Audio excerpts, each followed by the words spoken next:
Hey everyone, welcome back. Glad to be here. Ready to dive deep. Always. Awesome. Okay, so today we're tackling New York City. Big Apple. Big Apple, exactly. I was looking at the sources we've got, and it's like we've got our the classics, right? We got Encyclopedia Britannica, Wikipedia, laying that foundation. Good bedrock. Yeah, exactly. But then we've got this really interesting article from the Financial Times. Super recent. Oh yeah, that one's gonna shake things up a little bit, I think. Yeah, I think so too. Because it's looking at like where this city's at right now.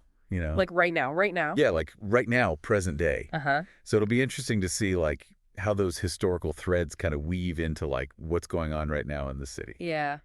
That's what I love about these deep dives. You get the full picture. Yeah, exactly. It's like, we're not just going to scratch the surface here. We're going deep.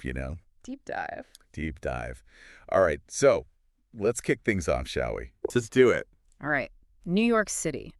I mean, where do you even begin with a city like this? Well, I think, you got to start at the beginning. Okay, so we're talking like 1624. 1624, Dutch settlers show up. Yeah.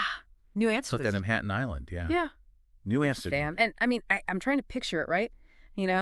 Like these Dutch settlers coming over, building these wooden houses. Windmills, probably. Windmills, like, totally different landscape. And probably some wildlife that wasn't too thrilled about it. Yeah, exactly. Like a bunch of beavers just like, what is going on here? Right. But I think, what's really interesting to think about is, they didn't just randomly pick this spot. No. You know what I mean? Right. They were thinking ahead. So why the mouth of the Hudson?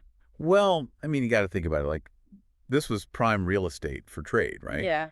The fur trade was huge back then. Huge. Yeah. And they wanted to control that access to the interior. Plus, being a port city, that meant connection to the rest of the world. Right. Like, even back then, they were thinking globally. They were playing the long game. They were.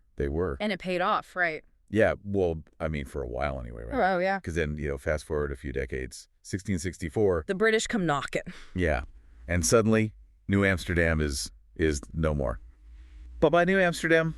Hello, New York. Hello, New York. Yeah, I mean, it's crazy to think, like, such a pivotal moment, right? Yeah, I mean, a name change is one thing. Right. But it also signaled a shift in power. Yeah, a whole new era. Whole new era. Exactly. But, what's interesting is, like, even with that change, that prime location, that strategic spot. It still kept drawing people in. Yeah, it never went away. No. And then, you mentioned this earlier, the Erie Canal, 1825. That's a game changer. Game changer. I mean, imagine, right, before the canal, you're stuck going down the Atlantic coast, all the way around Florida. No, thank you. No, thank you. Yeah. But suddenly, Boom. Shortcut. boom, direct linked to the Great Lakes. The heartland of America. And the whole world opened up.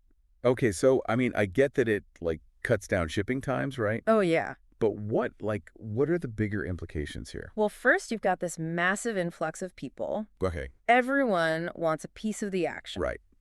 The city's booming. Booming. Manufacturing explodes. Okay, so it's not just a port anymore. No, it's becoming the economic powerhouse of the nation. And that's where the whole financial center thing really takes off. Yeah, I mean, you've got all this money flowing and all this trade happening. Right. And New York is right at the center of it. It's like the central nervous system of the whole country. Exactly. Okay, so we're talking centuries of growth, development, Change, yeah. Let's fast forward to today. All right, buckle up. Okay, so I was looking at the 2020 census data. Oh, okay. Over 8.8 million people living in New York City. That's a lot of people. That's a lot of people. Yeah. I mean, to put it in perspective, it's like the entire population of Switzerland crammed into 5 boroughs. Into 5 boroughs. That's insane. It is. But it's not just the numbers, right? Yeah. It's the diversity. Yeah, it's mind-boggling. Yeah. Like 36% of residents, foreign born. 36%. Think about that. I mean, you could walk down the street. Like hear a dozen languages. Exactly. It's like a true global crossroads. It's a microcosm of the world. Yeah. And each of those communities brings something special to the table. Right. It's not just like everyone's kind of mixed together. It's like these distinct, vibrant communities. They thrive alongside each other. Yeah. I mean, you think about like Harlem. Oh, yeah. Such a rich history. Center of African-American culture. Yeah. music, art, literature. It's pulsating with energy. Yeah. Or Chinatown. The food, the markets. The energy. It's amazing. It's like stepping into another world. Right. And that's just two examples. Right? There's Little Italy, there's Koreatown. Yeah. No, It's like a symphony of cultures. playing together. Yeah. Okay, but all those people, they gotta do something. I got to make a living, yeah. They gotta make a living. So let's talk about the economy. Right, the engine that drives the city. Yeah. I mean, I think when a lot of people think New York, they think Wall Street. Finance, yeah, the big banks. Yeah. New York Stock Exchange, Federal Reserve, all that. The heartbeat of global finance. Yeah. And I mean, I think it's easy to forget, like, how much power those institutions actually have. It's not just about numbers on a screen. No, well. Decisions made in those buildings. Yeah. They affect markets all over the world. Yeah. Like, remember when interest rates started going up? Oh, yeah. And, like, all the tech companies? Yeah. They're like. They felt it immediately. Yeah, they felt it immediately. The whole sector took a hit. Yeah. That's how interconnected it all is. It's a chain reaction. Right. But it's not just finance, though, right? Oh, no, not at all. Like, New York it's a hub for so many industries. Think about the arts, the music. Yeah. Broadway, the museums. World-class institutions. Yeah. And then you've got tech, you've got healthcare. Research, media. Yeah. And tourism. I mean, people come from all over the world. Millions of tourists every year. Yeah. To see the sights, to experience the city. It's a constant flow of people. Right. And all of that keeps the economy humming. It's a complex ecosystem. Yeah. It really is. And then, you can't forget about those ports and airports. Oh, yeah, the gateways to the world. Yeah. I mean, that's another reminder, like, New York is not just a city. It's like. It's a global hub. Yeah, it's connected to the whole world. A node in the network. Exactly. Yeah. Okay, so we've talked about the history, we've talked about people, the economy, but, I mean, you can't talk about New York without talking about. The icons. The landmarks. With the things that make it. Yeah. I mean, you think about New York, you think about the Statue of Liberty. Welcoming everyone to the city. Yeah. Central Park. That green oasis in the middle of all the chaos. Yeah. Times Square, all the lights, the billboards. It's overwhelming. Sensory overload. Yeah. But in a good way, right? In a good way. Yeah. And then you've got, like, the cultural institutions. Oh, yeah. The Met, the MoMA. The Guggenheim. Broadway. I mean, it's like an embarrassment of riches. It's hard to choose what to see first. It is. I mean, I'm already getting overwhelmed just thinking about it. It's a lot to take in. It is. But you know what's really interesting about New York is it's not just like the big flashy stuff. No, it's in the little things, too. Yeah, like walking down a side street and finding a little cafe. Or a hidden bookstore. Yeah.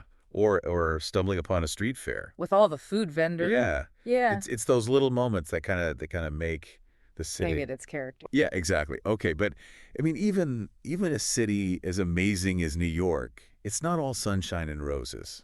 Oh, no. No city is perfect. Right. And, that Financial Times article we mentioned earlier, it kind of dives into some of the challenges that New York's facing right now. Yeah, it's a sobering read.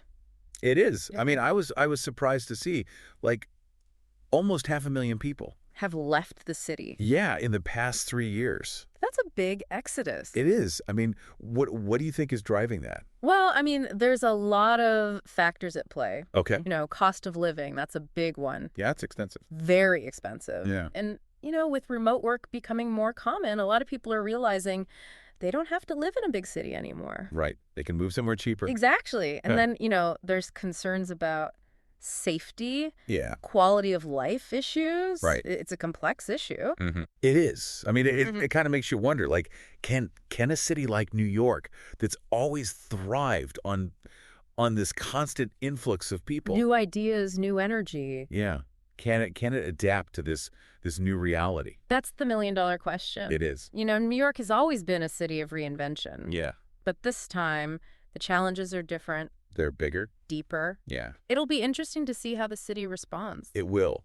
Okay, so we've covered a lot of ground here. We have. From Dutch trading post to global powerhouse. Quite a journey. It is. And, we've talked about the different forces that have shaped the city, the location, the people, the economy, the culture. It's a story that's still being written. Exactly. And that's what's so exciting about New York. Right. It's never finished. Yeah. It's always changing, always evolving. Every day, New Yorkers are adding to the story. They are. So here's a question for you listening at home. Okay. Yeah. I'm thinking about everything we've talked about today, all the history, all the change. Yeah. What do you think the next chapter of New York's story will hold? Will it keep reinventing itself? You know? Or will it have to make some tough choices? We'll have to compromise. Yeah, yeah. I mean, it's a question that I don't think anyone has the answer to, but it's worth thinking about. it is. It is. Well, on that note, I think we're gonna wrap things up. Okay. But wow, what a whirlwind tour of New York City. Here's a good one. It was. Thanks for joining us on this deep dive. Thanks for having me. And we'll see you next time. Today is your lucky day. Today is the day that our $3 website works for you, paying you directly to your PayPal daily. Imagine $3 ongoing continuous payments to your PayPal account. Imagine falling asleep and waking up to $300 in your PayPal account. How would this make you feel? How could this help you? What bills could you pay? What kind of fun could you have? What does that retirement look like now? All for a one-time payment of $3. This website is DFY done for you, fully built and completely hosted, and never stops collecting payments for you. You have spent $3 on coffee on a regular, but that coffee won't help you create multiple streams of income. Click the link below.